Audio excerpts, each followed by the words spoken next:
Hello friends, welcome in my study and study classes. दोस्तों, आज की क्लास में हम स्टैटिस्टिक के महत्वपूर्ण टॉपिक पे चर्चा करने वाले हैं।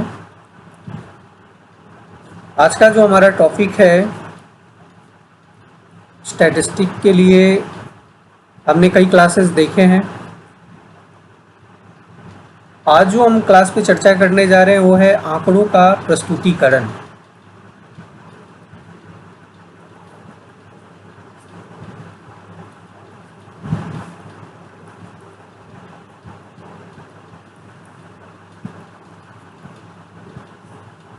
आंकड़ों का प्रस्तुतिकरण, इसमें हम देखेंगे आरेख के द्वारा।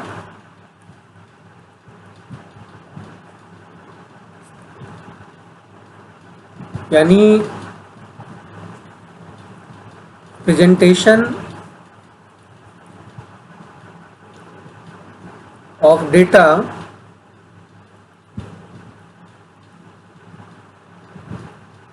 Bye diagram.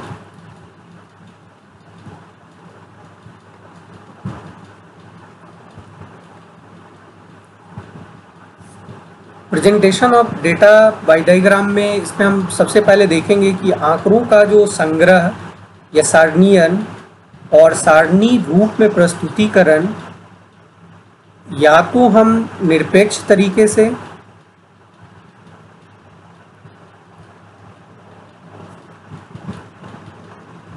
या प्रतिशत के रूप में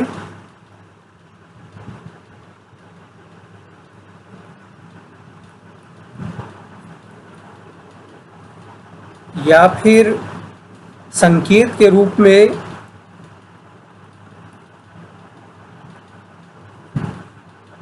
इन तीनों रूपों में हम आंकड़ों का प्रस्तुतिकरण करते हैं। चलिए इसमें हम देखते हैं कि प्रेजेंटेशन ऑफ डेटा डायग्राम में तो हम सबसे पहले समझेंगे यहाँ टाइप ऑफ डायग्राम कि हमारे डायग्राम के कितने प्रकार होंगे, और बाद में हम उसे एक एक करके डिटेल में पढ़ेंगे।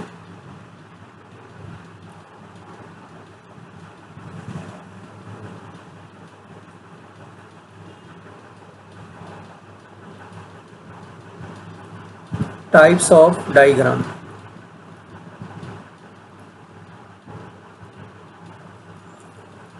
टाइप्स ऑफ डायग्राम में हम दो तरह के डायग्राम की चर्चा करेंगे।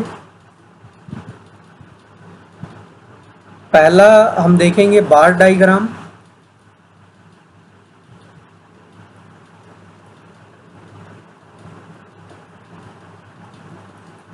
और दूसरा देखेंगे पाई डायग्राम।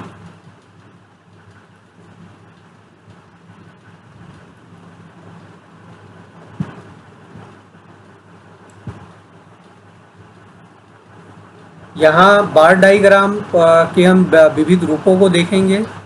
सबसे पहला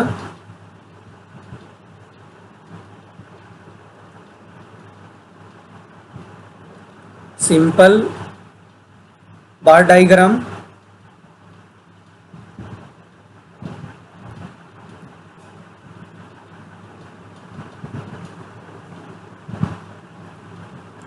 जहाँ हम आंकड़ों का सरल दंड चित्र बोलते हैं, इसको सरल दंड चित्र के द्वारा हम प्रस्तुतिकरण करेंगे।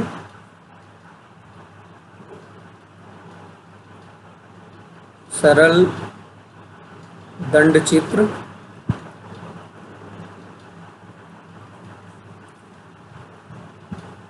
सेकंड है हमारा मल्टीपल बार डायग्राम।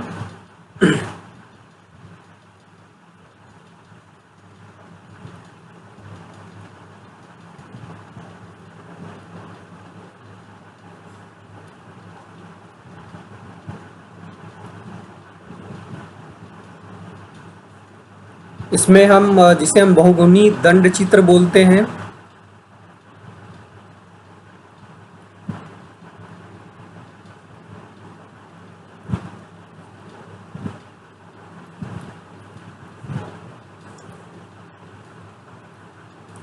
थर्ड में हम पढ़ेंगे यहाँ पे सब डिवाइडेड बार डायग्राम।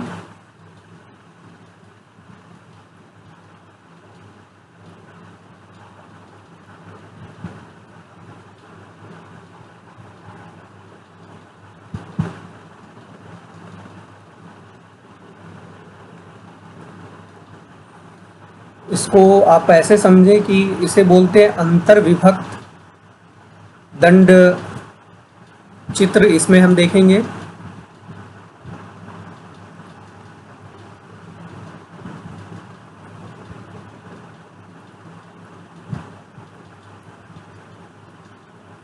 दंड चित्र। इसके अलावा चौथा जो हम पार्ट यहाँ पे देखेंगे वो है हमारा परसेंटेज सब डिवाइडेड बार डायग्राम। परसेंटेज सब डिवाइडेड बार डायग्राम।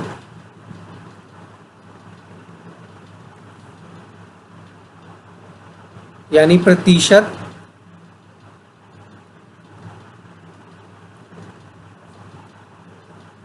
अंतर विभक्त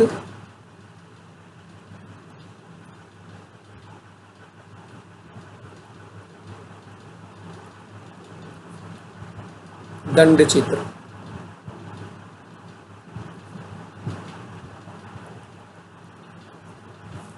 तो इस प्रकार से हम अगर बार डायग्राम की बात करें तो बार डायग्राम में हमें कुल 4 तरह के बार डायग्राम के बारे में पढ़ना है। इससे हम एक एक सेक्शन को काफ़ी डिटेल में पढ़ेंगे। पहला हमारा हो गया सरल दंड चित्र, दूसरा है बहुगुणी दंड चित्र, तीसरा अंतर विभक्त दंड चित्र और चौथा प्रतिशत अंतर विभक्त दंड चित्र। इसके अलावा जो हम टाइप ऑफ डायग्राम में पढ़ेंगे वो है हमारा पाई डायग्राम। इसको हम एक अलग से टॉपिक के रूप में लेंगे। यहाँ पे हमें पाई डायग्राम के बारे में पढ़ना है। ये पूरे क्लास आपके स्टैटिस्टिक के लिए काफ़ी महत्वपूर्ण हो जाता है डायग्राम। और फिर हम जब ग्राफ की बात करेंगे वहाँ पे, तो ये चीज़ें अगर आपका क्लियर होता है तो DIDS समझने में काफ़ी सहूलियत होती है। चलिए हम शुरू करते हैं सिंपल बार डायग्राम से।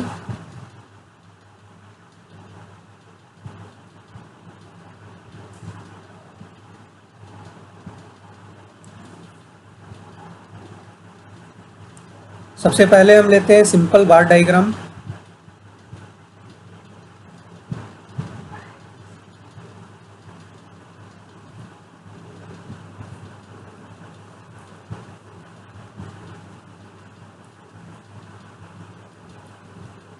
यानी सरल दंड चित्र।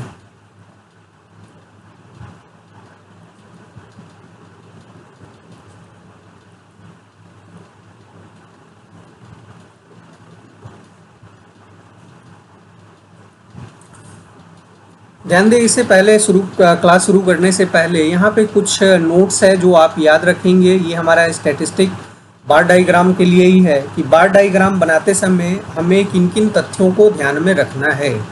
तो जब आप बार डायग्राम यूज़ करते हैं या इससे रिलेटेड क्वेश्चन सॉल्व करते हैं तो आपको कुछ चीज़ें हैं जो आपको ध्यान रखना है।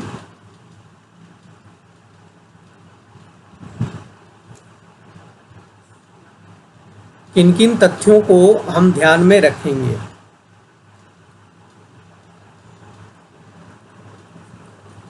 तो यहाँ जो आपको ध्यान में रखने का है, सबसे पहला कि प्रत्येक बार की चौड़ाई बराबर रखें। यानी आप जो बार बनाएंगे वो उसकी चौड़ाई समान होनी चाहिए, एक समान होनी चाहिए।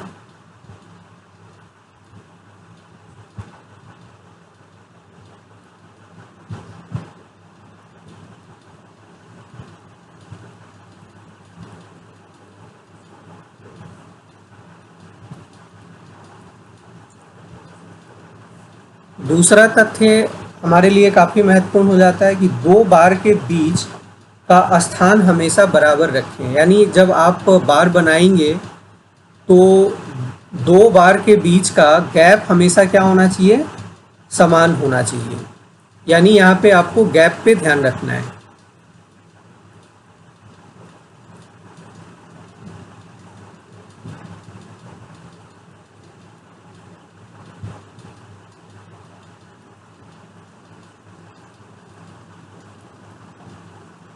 समान दूरी हो। नेक्स्ट, प्रत्येक बार के ऊपर उसके मूल्य को भी लिखेंगे।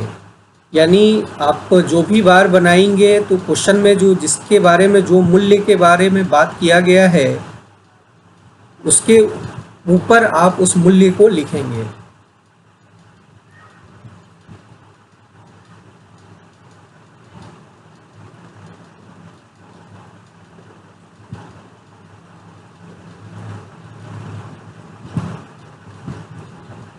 नेक्स्ट जो आपको ध्यान रखना है कि विभिन्न तथ्यों के बारे में जब आप अंतर दर्शाते हैं तो आप ध्यान रखें कि आप एक इंडेक्स भी बनाएं। तो हम यहाँ पे एक इंडेक्स भी बना लिया करेंगे।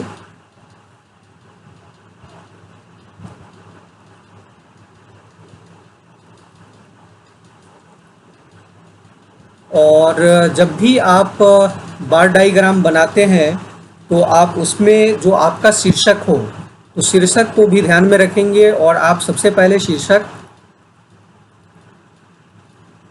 मेंशन करेंगे। इसको हम एक एग्जांपल के रूप में समझें। इस तरह से ध्यान दें कि मान लो जैसे हमने एक कोई भी आंकड़ा लिया जिसमें हमने बार डायग्राम बनाया। ध्यान दें ये इलेक्ट्रॉनिक पेन है, यहाँ लिखने पे थोड़ा सा दिक्कत होती है तो आप इसे रफ समझें और आप अपनी कॉपी में अच्छी तरह से फेयर करें। अगर मान लो हम किसी आंकड़े का एक प्रस्तुतिकरण कर रहे हैं डायग्राम के द्वारा, बार डायग्राम के द्वारा, तो सबसे पहले हमें शीर्षक लेना है। तो जैसे मान लो यहाँ पे हमने देखा कि किसी विश्वविद्यालय में छात्रों का एडमिशन हुआ है, तो यहाँ पे हम देख ले रहे हैं कि विश्वविद्यालय में छात्रों का नामांकन,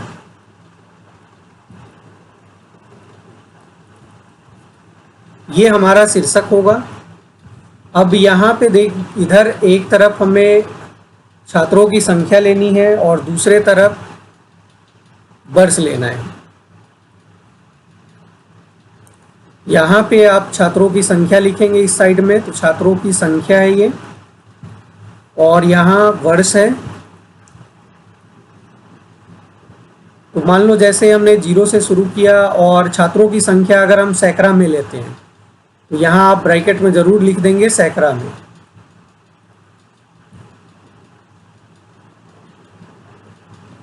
सौ, 200, 300, 400, ये छात्रों की संख्या है। तो ध्यान दें ये जो हमारे बीच की दूरी है 100 का हमने अंतर लिया है, तो ये एक समान होनी चाहिए, आप ध्यान रखेंगे। दूसरा जैसे हमने वर्ष लिया, तो अब मान लो यहाँ पे वर्ष हमने देखा कि 2009, 2010, 2011 और 2012 के लिए। अब इस पे अगर मान लो कि 2009 में हमने देखा कि 100 छात्र ने एडमिशन लिया था, तो ये हमारा बार है।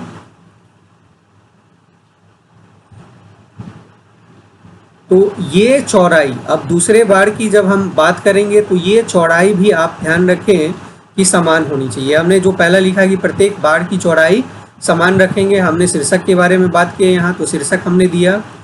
इसके बाद यही चौड़ाई, ये बार की चौड़ाई है जिसे हम ध्यान रखेंगे। मान लो 2010 में 150 स्टूडेंट ने एडमिशन लिया, तो यहाँ आप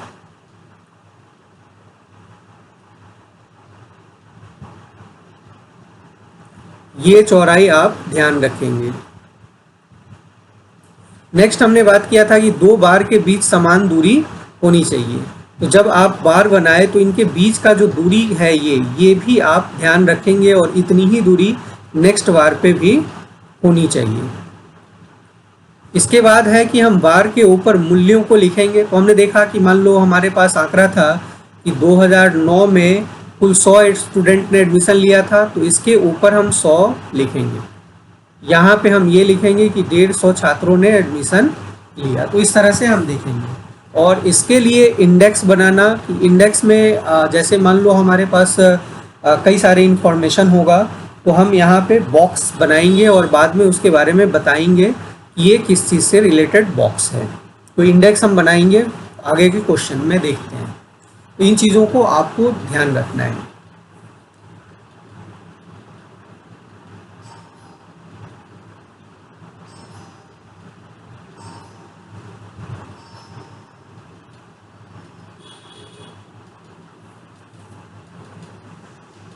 चलिए क्वेश्चन को एग्जाम्पल के रूप में आप समझें।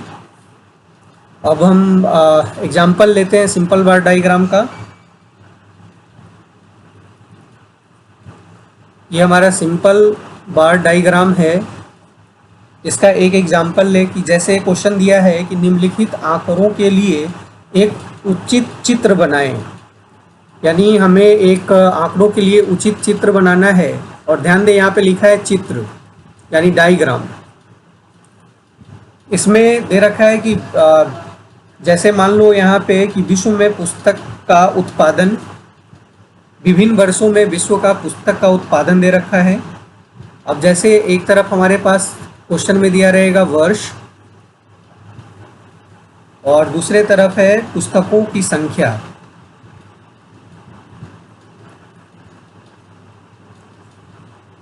और हमारे पास क्वेश्चन होगा, जैसे मान लो यहाँ पे 1995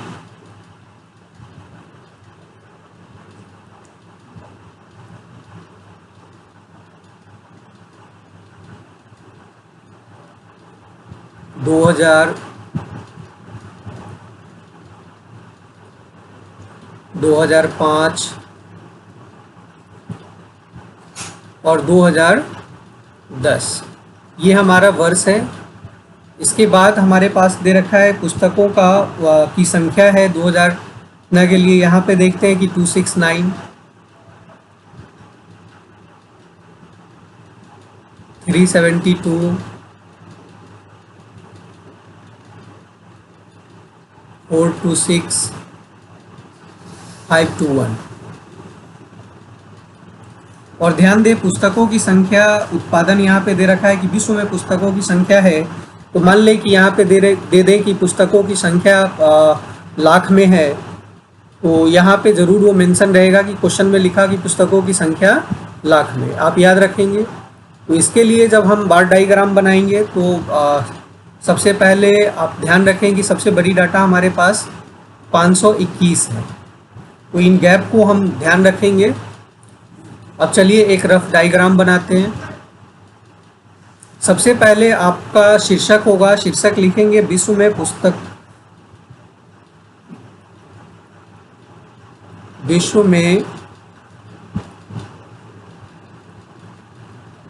पुस्तकों का उत्पादन, और ब्रैकेट में लिखेंगे संख्या लाख में।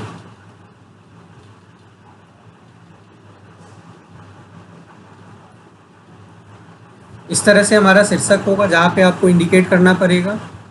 इसके बाद आप डायग्राम बनाएंगे।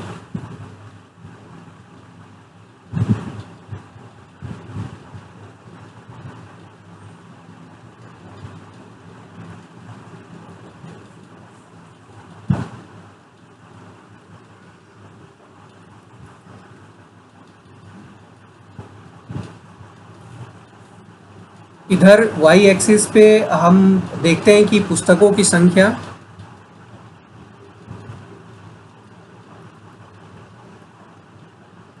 और यहाँ पे ज़रूर आप लिखेंगे कि लाख में। इधर हमने पुस्तकों की संख्या लिया, और x एक्सिस पे हम वर्ष लेंगे। वर्ष यानी किस वर्ष में कितने पुस्तकों का उत्पादन हुआ है। और आंकड़ा हमने देखा कि सबसे बड़ा आंकड़ा 521 है, ध्यान रखें। तो हम अंतर 100 का लेंगे, ये ध्यान रखना है। 100, 200, और गैप आप स्केल से सही मेज़र करके रखेंगे।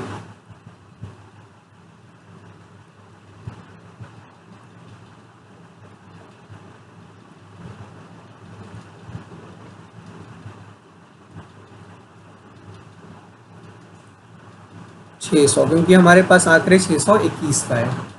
अब देखते हैं कि वर्ष 1995 के लिए, और 1995 में हमारे पास पुस्तकों की संख्या 269 है। तो 269 मतलब 300 से कम। मान के चलो कि हम यहाँ 269 50 से ऊपर,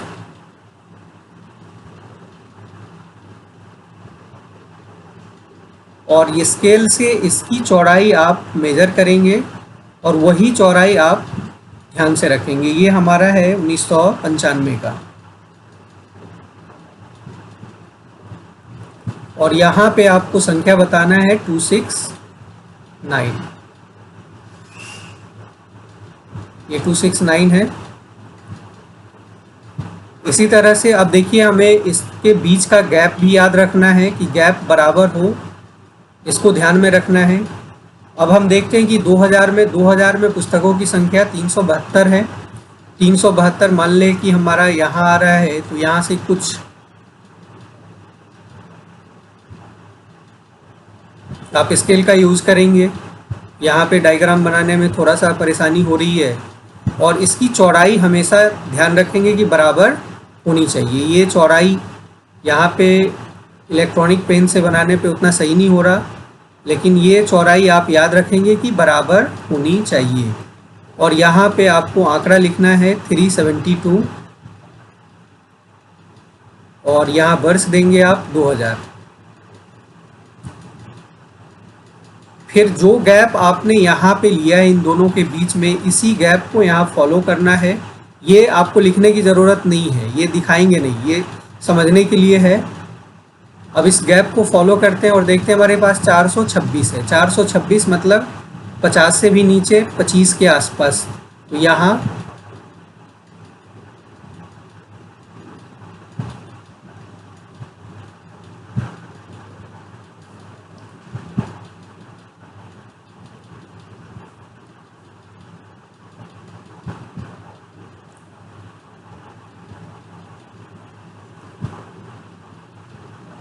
दो 2005 का है और आंकड़ा है हमारे पास 426। लास्ट में हम देख रहे हैं 521, तो 521 कुछ यहाँ से आप लेंगे इस तरह से। जब आप स्केल से बनाएं तो बिल्कुल सीधा बनाएं और सही सही आंकड़ा ले। बस यहाँ पे आप समझें कि आपको सीखना है, सारा काम आपको अपनी कॉपी पे करना है।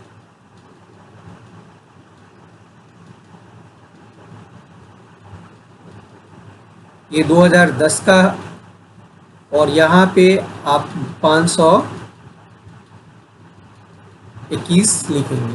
इस तरह से हमारा ये बार डायग्राम बनेगा।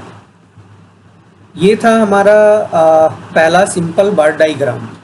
नेक्स्ट क्लास में हम देखेंगे मल्टीपल बार डायग्राम, और जब हमारा बार डायग्राम और पाई डायग्राम का क्वेश्चन ख़त्म होगा तो बीपीएससी में जो क्वेश्चन पूछे गए हैं उसका हम प्रैक्टिस करेंगे। क्योंकि अभी जो बीपीएससी में खास करके क्वेश्चन वहाँ पे देखा जाए